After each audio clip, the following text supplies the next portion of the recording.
Family, it's your favorite queer radio personality, Anna Deshawn, with our queer news for today. Now, I want to make you a promise. We will continue to bring you the latest in queer news, culture, and politics. So if you're digging our intersectional take on the daily, consider joining the Q Crew.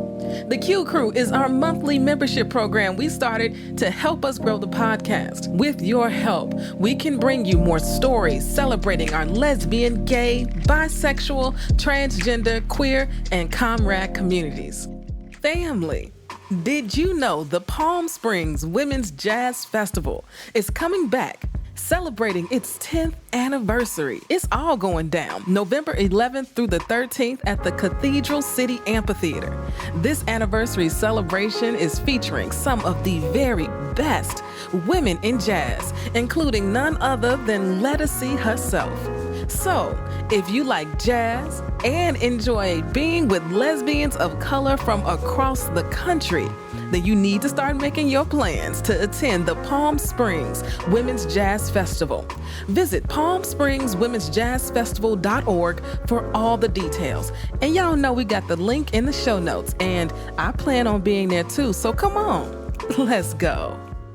The Purple Tie Affair is 3 days away. Have you gotten your tickets yet? You don't even have to be in Chicago to join. Buy a ticket for our live stream. All the proceeds are going to the oh-so-deserving nonprofit Chicago Therapy Collective. And as always, click the link in the show notes to get your ticket or make a donation today. Okay, now let's get into this special edition. Now, family, you all remember back in June when the Q Crew funded me to cover the 35th anniversary of the AIDS Memorial Quilt in San Francisco. I was blown away by your willingness to support this work. The financial gifts of the Q Crew afforded me the opportunity to see the quilt up close and personal for the very first time. There are so many moments of that trip I could share, and I will in a podcast to drop on World AIDS Day, which is December 1st. Feel free to put a reminder in your phone right now because it's going to be good. But when I was on the lawn in San Francisco, walking the aisles of the quilt, and I do mean aisles, as there were 350 blocks laid out, which represented 3,000 panels, 3,000 stories of people who have lost their lives to HIV/AIDS. And listening to the soundtrack of the names being read, Neil Cunningham, and understanding that the average age of a person on the quilt is 33, Bonza Omalik, understanding that each panel quilt is 6 by 3, roughly the size of a coffin, telling a story of remembrance through art and words. There was a deep emotional response that came over my entire body. Tears just began to drop because when you walk through a display of the AIDS quilt, you understand it is more than the largest community arts project ever in the world. You understand that it transcends needle and thread. As the manager of the Call My Name project, Jada Harris likes to say, there is quilt magic. And I know this for sure because I have experienced it myself. Now, the Call My Name project exists in an effort to honor the Black lives lost to HIV/AIDS, and I could explain it, but it's way better coming from Jada herself. Take a listen, family.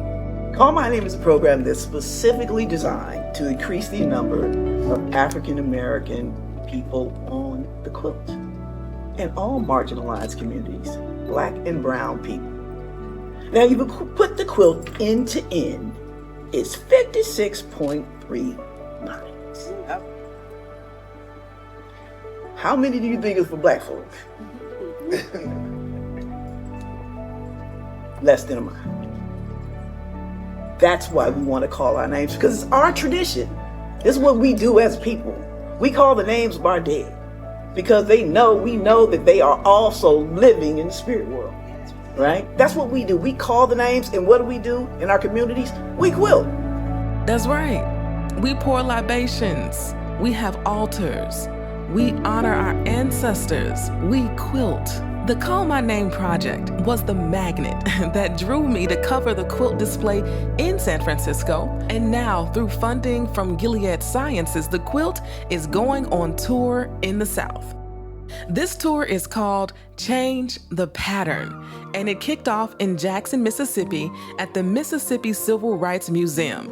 And guess who was there? No, for real. Guess. Come on.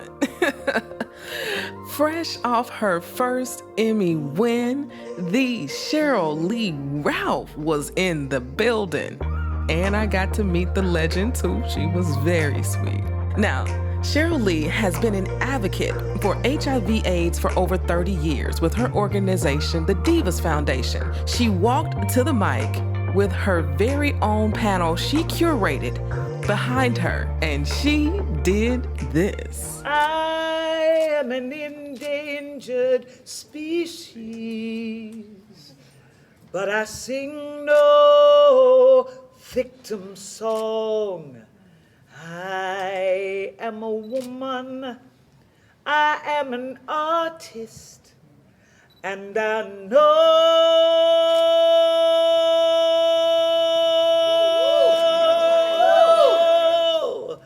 where my voice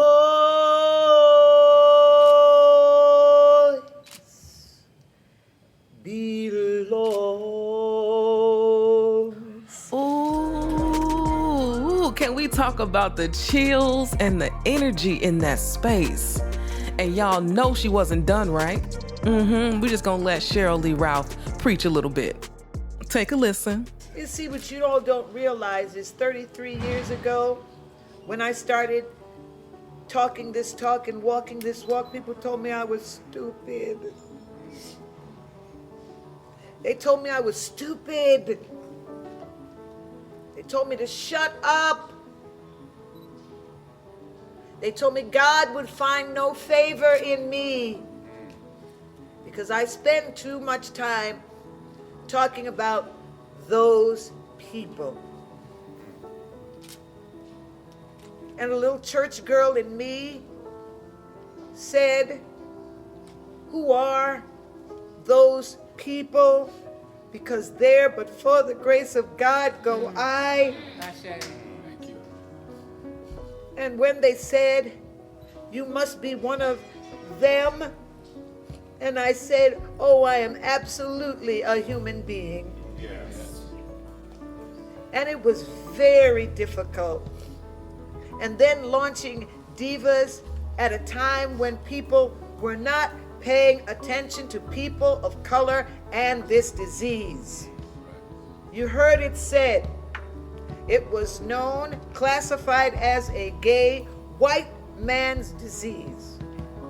But from day one, I saw black folks getting sick and dying. And they weren't just black gay people, they were black gay and straight people. They were not just men, they were men and women. Now, it wasn't just one section of our community that was hit from day one. It was all of us. But every doggone year, we raised our voices to say, this is a black and brown people's problem. This is a woman's problem. This is a child's problem. So every year I have a visitation of spirits. All the brothers, all the women, all the trans, all the drag come on and they say, bitch.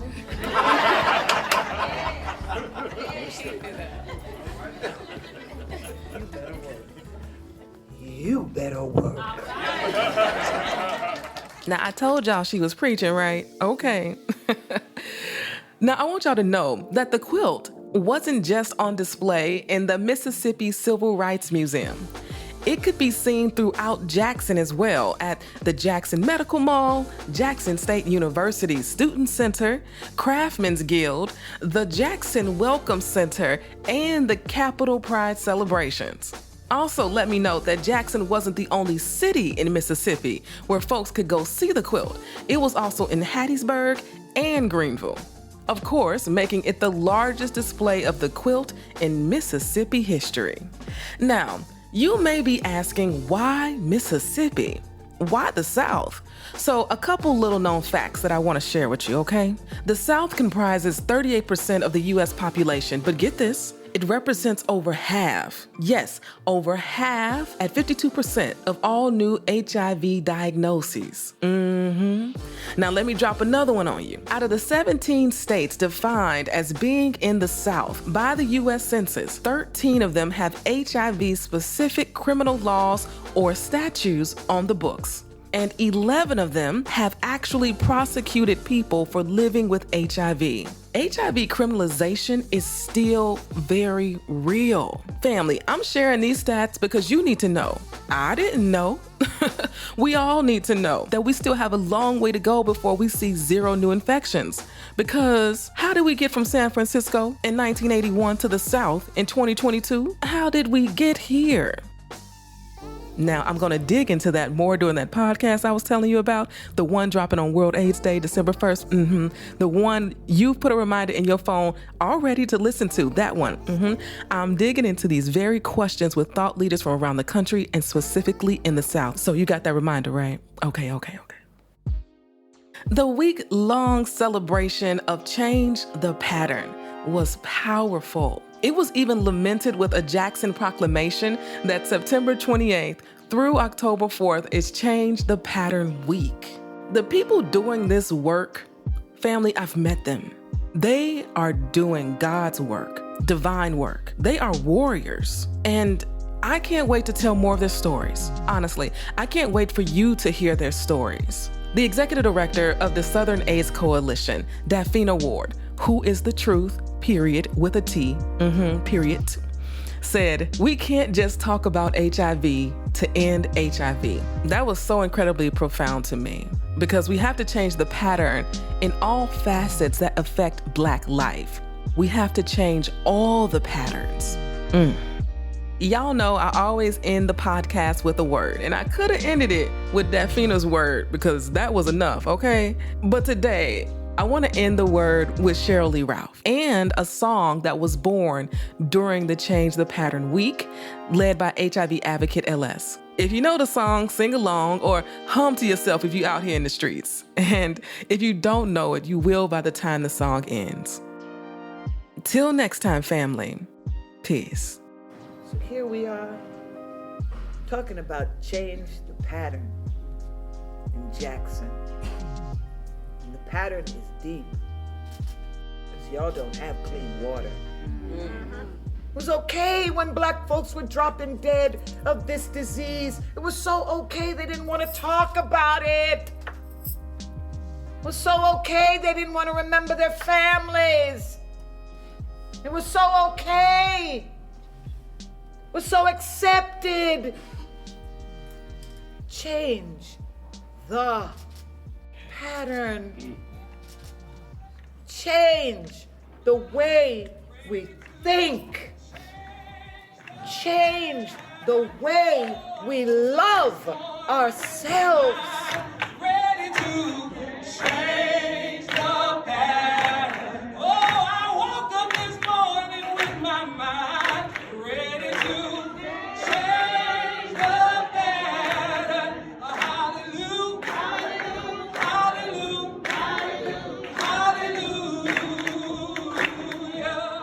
This podcast is a production of E3 Radio, your #1 queer radio station playing queer music and reporting on queer news in high rotation.